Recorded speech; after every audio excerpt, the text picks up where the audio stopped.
Welcome back to the Garden with Joe and Holly radio show. Happy you are with us today. You got a question? It's time for garden questions and answers. Send it on over to gardentalkradio@gmail.com. That's gardentalkradio@gmail.com.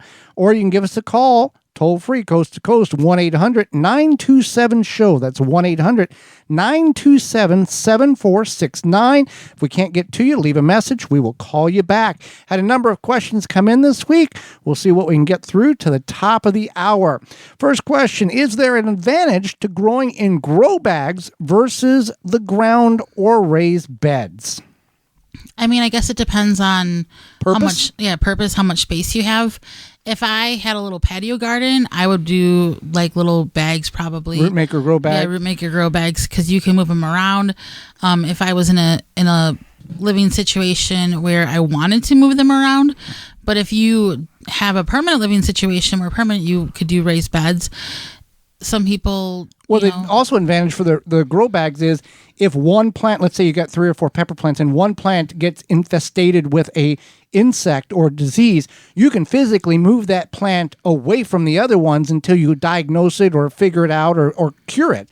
If in the ground, you can't do that. You just got to let it go, and try to fight it while it's probably attacking the other plants. Right. So the next question we have is, so back to that one. Oh. There's positives and negatives to all of them, but specifically, what is your situation will work best for you? And we do all three. We do in-ground, raised bed, and containers on patios, porches, backyards, in-ground, the whole deal. We do all of that. Yes, we absolutely do. So can I grow potatoes that are sprouting in the kitchen? Yes. Yes, you sure can. You should not. If you've had some potatoes sitting there for a while and they have not sprouted, don't use those. The appropriate time. Yeah. This you want to I mean, obviously if you brought potatoes home from the store and they didn't sprout to tomorrow, but if they sat there for a while and they've been sprouting, then you can absolutely grow them. We do suggest that if they're a larger potato, maybe cut them up a little bit to about the size of an egg, like a regular sized chicken egg, is what you want to plant, but you can absolutely grow those. 45 degrees minimum soil temperature at root zone, consistent. So long range forecast, you want to check the soil temperature 3, 4, 5 inches below soil grade. And we do it also now, and I'll talk about it next week. We're going to talk about growing how to grow potatoes. But also, here's the other thing. You kind of want to try to figure out what variety you have. Due to the fact that certain varieties, there's early, mid, and late season or long season potatoes. Some take 90 days, some take 110, some take 120. So you kind of want to know what you're getting into so you know the basic time frame. Oh, that plant's starting to die off. We can harvest it. Also, people are concerned, well, it may be sprayed with something. If it's already sprouting, it's not been sprayed, or the spray has, dissipated growth inhibitors and it's sprouting, you're going to be fine. Now, you can use sprouted potatoes for like mashed potatoes. You just don't want to do like a baked potato and cut, potato all the eyes off. But a mashed potato that has been with a potato that has eyes on it does work. Right. You're not going to notice that. But yeah, you can certainly do that. Works very well. And if you're concerned, and sometimes, and I'll say this because we don't have a seed potatoes, sometimes the seed potatoes can be quite expensive. Absolutely. And a bag of, you get a bag of 10 or 15 pounds of potatoes for a couple of dollars. So, what are you going to do? Right. Okay. Are coffee grounds good or bad for your garden? And will they make the soil acidic?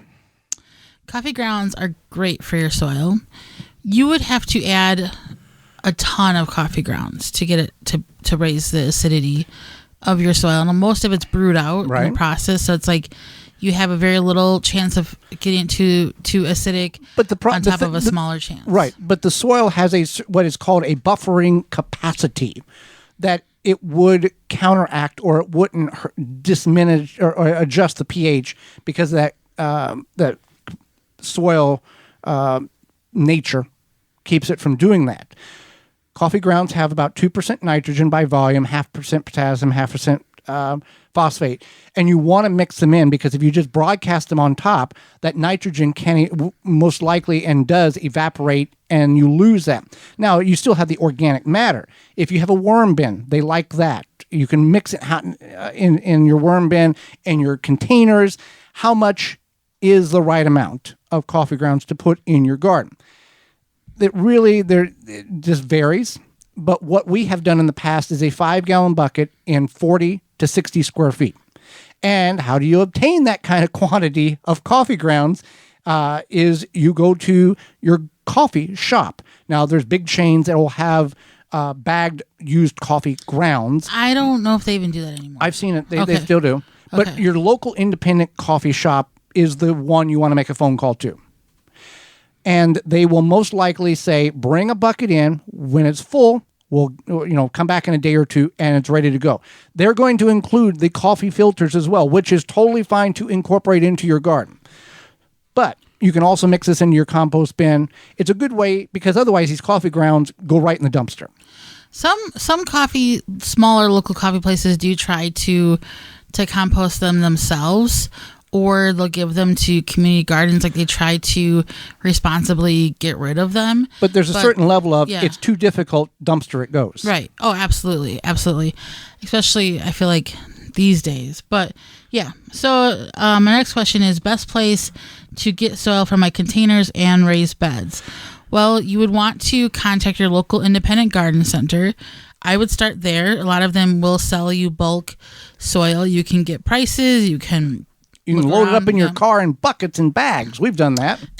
We have. But it's the financing aspect of it is a fraction compared if you would go and buy it per bag and fill your raised beds or fill your containers. Right. And if you don't want to do that, a lot of them do offer delivery. Now, it is not always the cheapest option, but it is an option. Well, I'm doing loose math here at the garden center that we had worked with.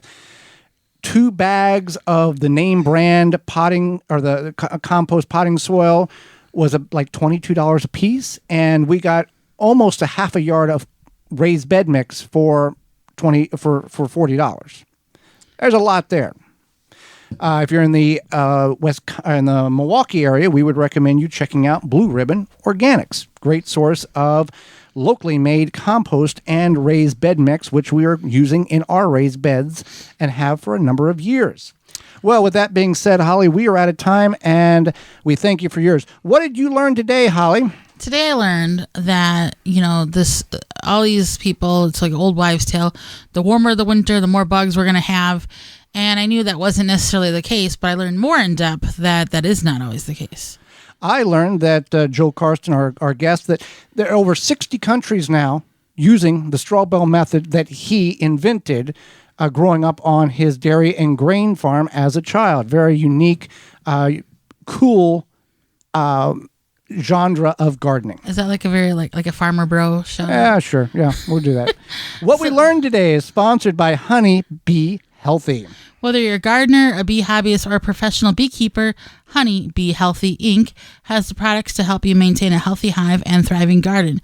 For more information on how to use Honey Bee Healthy Inc. in your garden, visit honey, the letter B, healthy.com.